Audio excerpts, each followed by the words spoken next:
Welcome to our new broadcast. Today we have a very special guest. He goes by the name of Mert, but... Mert İsmailoğulları. I'm sorry, what is your name? Mert İsmailoğulları. Okay. Yeah. What is your name? My name is Tamaya Ismailoğulları. We received some questions submitted anonymously to the channel, and we're going to answer them so you guys can see life through our lens, life through our eyes a little bit more. Interesting. Very. Yeah. So, Mr. Mert Khan, Mert. Mert, yeah. My name is Mert Khan, by the way. I don't use it. I just use a short version. I just say Mert. Okay, so you were lying about your identity. I'm not lying. No, I'm not lying about my identity. So what's your name? I'm just using the short version. My name is Mert Khan, but I say Mert. There we go. Like Johnson, John. They say John. You know, sometimes you got to pull stuff out of people. I think he's one of those types. So, yeah. How old are you, Mert? I am 28 years old. Uh-huh. How old are you, Tamaya? I am 17. I don't know. I've been hiding my 17? age. You are underage? Maybe I shouldn't tell people that. Anyways, let's be serious. I am 26 years old. She's childish. Let's not worry. But sometimes I act 17. That's probably what I meant to say. But let's go ahead and get on with the question, shall we? Okay. I want to ask you the question. I want to be... What do you want to be when you grow up? What are you gonna I want to be the asking question first. You want to be the asking question first? Like what happened to my English? I don't know. I want to be the guy who's asking the question first. Okay. Yeah. I can ask the question first? Can we get a round of applause for Mert Khan's English, ladies and gentlemen? Yeah. Thank you. Ready for the question? I'm ready. Okay. So, how did your life change after marrying somebody who's not from your culture? I'm sorry? How did your life change after marrying me? Okay. Yeah. How did my life change after marrying someone outside of my culture? Yeah. So, like, coming from America, lifestyle in America, and like trying to adapt here, my family, marriage, stuff like that. So a lot of people ask me this question. First, when I married Mr. Mert, I did not know that I would also be marrying hundreds of his family members. I think it's a common thing that people get that wrong. So I know that my culture, my family is like my family is her family now. That's what I think she's I'm the one that's say. supposed to be answering the question, sir. Okay, Thank you. With my family, we're not that close knit. I have him, and then I have his mom, and then I have his sisters and his cousins. So you have and a lot of everybody. support. Like, yeah. Yeah. So what I meant is, like, I'm exaggerating. My mama is always calling her, asking about how she is. Yeah. How she's doing. How is she feeling? Sometimes she's pissing off me. Like she's mad at you. She's like don't upset my daughter, stuff like that. With us being together, I also had the opportunity to build relationships with the people that are closest to him because we're around each other so much. So it's like if I don't hear from his mom or if she doesn't hear from me for like let's say a couple of months, it's like what's going on? Something's wrong. Something's wrong. We need to be in the know of each other. Yeah. So that's what I mean by like I married his family. If we don't talk for a couple of days, they call and say, "What's wrong? Why don't you just what's call? Wrong with What's going on in your guy's life?" Yeah. Another thing about my life that changed was everything got more serious for me. Like just adapting into this new role of me being a wife and also living in a place that's so foreign to me. In the house now, I cook, I clean, I wash, I fold, I dry. I be making stuff from scratch. I be doing all this I stuff. help, right? Yeah, you be helping me. I said all that because I'm just emphasizing how my life has become more structured and me now putting the things that matter as a priority. Like, you know, taking care of myself, my family, my house, Sorry and for things like that. interruption. Sorry for interruption. You said you cook, you make food. Well, what was the tool that you use the most when you were in America? Let me guess. Microwave? Air fryer. But now you're making food from scratch here, right? Yeah, we don't own a microwave. We don't own an air fryer. We own some pots, some pans, and some grease. That's about it. Cutting boards and cut them, chop them, and fry them, do things, and blah blah blah. Right. Yeah. Blah blah. Yeah. Yeah. Right. Do you like them changes? Yeah, I like the changes. I feel like they helped me develop into a more, I don't know, it's just helping me develop in a nice way as a young woman. Family, different, like, responsibilities when it comes to living. But let me go ahead and flip the script on you, sir. Oh, I'm sorry, I'm a little bit close. Yeah. That's why we got these pillows these in here. between us. Okay. Yeah.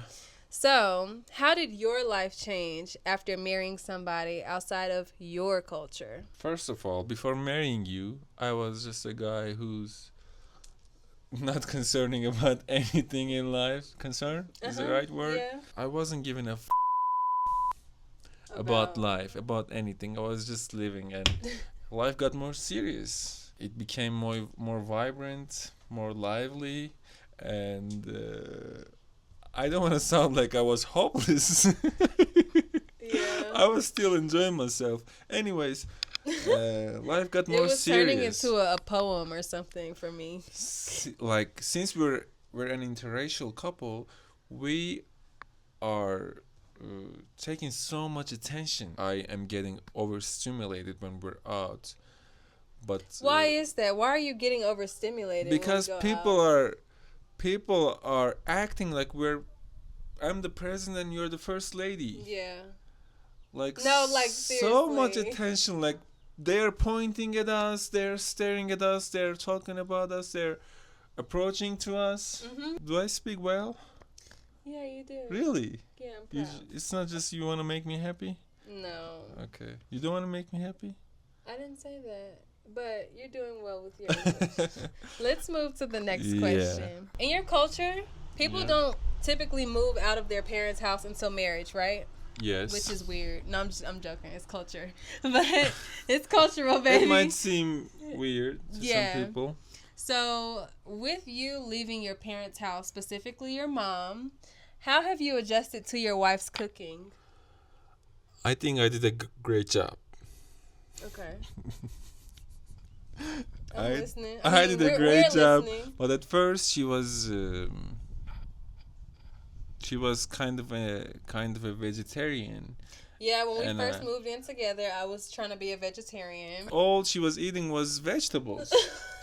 And we only eat vegetables on the side when we eat meat and stuff, like mostly meat stuff.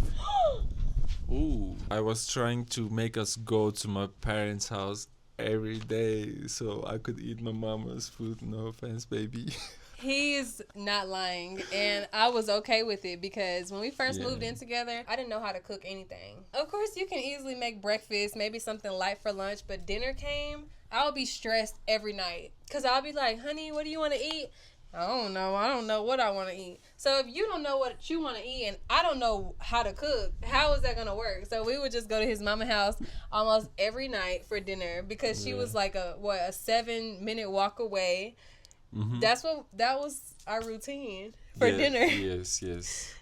But now he ain't got nowhere to go, so we in a different city. He can't go to his like mama's 400 miles, maybe 600 miles away from here. Maybe, yeah. Samaya Isma, how are you adjusting to this cooking marathon that you're in? Because you cook almost every day and you prepare breakfast. Of course, I help. Preparing breakfast and cooking food from scratch. How does that make you feel? It makes me feel really good because, I mean, it's a challenge, right? Like, especially someone coming from country of burgers, pizzas, and fries, like fast food culture. Like, how isn't it kind of right? Wow, that was very shady. Isn't it kind of right, though? I mean, you have a point, but my country and my people are not filled with fast food burgers and fries every day. We do cook our food from scratch. That's where soul food came from. Let me give them a little history lesson real quick. Don't get offended, y'all. Yeah. Like, God bless America. Yeah, it's not like we're just cutting up chickens and goats and stuff in the garden every day like y'all do over here. Yeah, but in my childhood, my father was cutting the goat like in 20 minutes and going cleaning it and cooking it. We were going to, like, we happened to eat the goat in 2 hours. Soul food is what we have. I know y'all don't know nothing about that, but we do cook our food from what scratch. What you mean we don't know nothing about that? Are we ignorant? It's been a challenge, but a journey that I really like because, no, I can't just order DoorDash or, like, go out and get some, some nice food from a restaurant. But I can make it at home, and I know that what's going into my food, it's a nice enlightening experience learning how to cook. We kind of talked about it, but I still want to ask this question. How does it make you feel being the only black person in this town, like? It doesn't make me feel anything strong to where I have a problem with it. But some things that I noticed is, of course, like you said, when we leave the house, I feel like the president of Turkey. At first, when my Turkish was crippled, it was a little uncomfortable because if I'm in certain spaces, I don't understand what people are saying around me. But now that my Turkish is conversational, I don't feel like nobody talking behind my back because I can understand most of everything that they're saying. Now that I know the language, I feel more comfortable here, and nothing really bothers me to the point where I can't sleep at night. So sometimes when we go out and you dress like this, some girls, like the store that we usually go, the girl asked me, Abi, like she says, like, bro, you turned her to a Muslim girl, like she's fully covered now. Like she has a scarf. They think that Maya put this scarf on just because she became a Muslim. Yeah, she's just because she converted, but she just uses an accessory. Y'all know I just had my hair transplant, so scarves She's a baldy. Yeah, I'm a baldy. So my shorty baldy. Scarves are like my wig or something like that. I kind of got offended because she said, "Bro, you forced her to be a Muslim." No, not a Muslim, like to cover herself. Oh. I said, I can't do that to her. My last question from Martz Bay is, did you ever think that you would marry outside of your culture or your race? Yes. Even though I was in a relationship with a girl, I was mentioning to my friends that I want to marry a black girl. One of my friend, we just ran into each other a couple of weeks ago. He told me, Mert, do you remember you used to tell me that you want to marry a black girl? I said, bro, did I tell you this, like, to you too? He said, yeah, I remember. I said, wow. Look at the result. Like, am I not the luckiest guy in the world? I kind of felt like we are traditionally close to each other. That's valid. Bonus round. So we have like some silly willy-nilly questions. Fork or spoon? Who do you like more? Fork or spoon? Answer smartly. Of course fork. Because you can't eat a soup with a fork. Okay. But you'll still try. So the first question for the first question in the bonus round. Listen, I woke up. Imagine eating a soup with a fork. What is this? Fork. Can you imagine that? No, I can't. That's why I'm gonna. That's use love. the spoon. That's love. First question. Me trying to talk to her while she's not understanding. Like I'm the spoon and I'm the fork in this life because I'm in the English language territory, and I'm trying my best. And this is the English is the soup, and you are the fork, and you can't catch the language. Doing it, yes. That was a good analogy. Yeah, metaphor. At some point I will it's like finish the soup and I will immerse it. Yeah. Immerse. Or I can just give you a spoon. Yeah, maybe I'll deserve a spoon. If I woke up As a newborn baby, would you raise me as your own, or would you give me away to an orphanage? Like, we woke up in the bed and you seen there's a baby. It's me. I'm the baby. Like, what are you doing? Would you raise me as your own, or would you just be like... I would raise you. I would raise you. Like, for real? Yeah, for real. Like, I'm your little baby? Yeah. But when you get 18, when you get older, what's gonna happen? Yeah, that's the second part is like, since you're keeping me... As you get older, I will get younger. For example, I'm 38. That's not the question. We will meet on 19. That was not the question. And then we will make love, and then we will keep living the life. We're gonna go have a normal life. That wasn't the question. Is my imagination... That was good. Like, extraordinary? That was good. That was good. Since you are keeping me as your baby, on my 18th birthday, can I be your woman? Honey, that's not appropriate. Okay, next question. So, Tamaya Isma, would you rather live forever or die in the next 5 minutes? So, am I like a vampire? Yeah, let's say you're gonna be a vampire. I would be a vampire. I don't want to die. I mean, okay. I don't mind dying, but like, if I could live forever, that's cool. Would you turn me into a vampire? Yeah, like if I'm living forever, you also have to live forever. Why are you going to turn me a vampire? Because you're my husband, and if I'm staying here, you're staying here. But I don't want to be a vampire. Okay, so if I die in the next 5 minutes, you gotta come with me. Okay, that's fine. Okay, let's go. That's fine. I know this world is just a challenge. This world is just a pit stop. So, I mean, we can really just go right now. Yeah. Okay, come on. Let's go. So, would you rather live forever or die in the next 5 minutes? I would die in the next 5 minutes if we die together. Okay, well, that's cool with me. Yeah. Do you believe in love at first sight? That's an interesting question. It's a risk, but I do.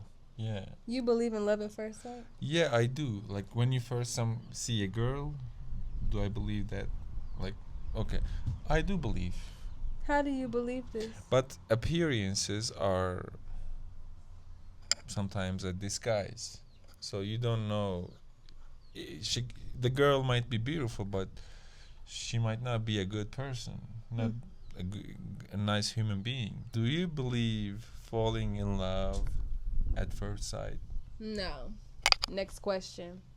Really? No, I don't believe in love at first sight because I don't base my love off of the way somebody looks. I didn't come up with this question, by the way. I don't like these type of questions. I hate, actually. But things can happen. So you might love somebody at first sight, you might not. Like, how you gonna love somebody just because you think they're attractive? That don't even make sense to me. No, that's the first impression, and then if the person is good, if you guys like each other, you can build it up. I think that's stupid. It is stupid. I agree. So realistically, how many children do you want, and how many children is too many children? Realistically, I want 2 children. 2, and it's like, okay, that's it. A boy, a girl. Yeah, 5 is too many. We're 5, by the way. 3 is the max for me. Like, if 3 is good. If we have 2 kids, like, it's like, okay, that's cool. But if we have 3, it's like, okay, now we're done for real.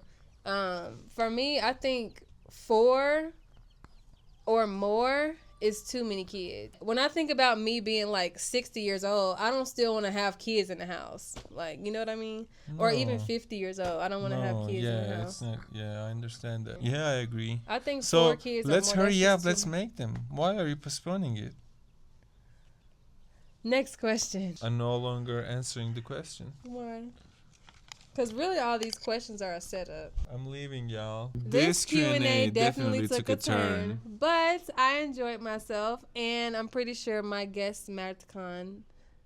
Mert Khan is also okay. Mert enjoyed his time here. I did, yes. I didn't mean to offend the gentleman. No, I'm not going to. Of course I'm not going to be offended just because you call me my full name. Y'all can call I him that, embrace though. myself. Y'all can call him that. We love you guys. Well, I love y'all. I love y'all too. Okay, well, we'll see you guys in the next video. Bye-bye. Bye.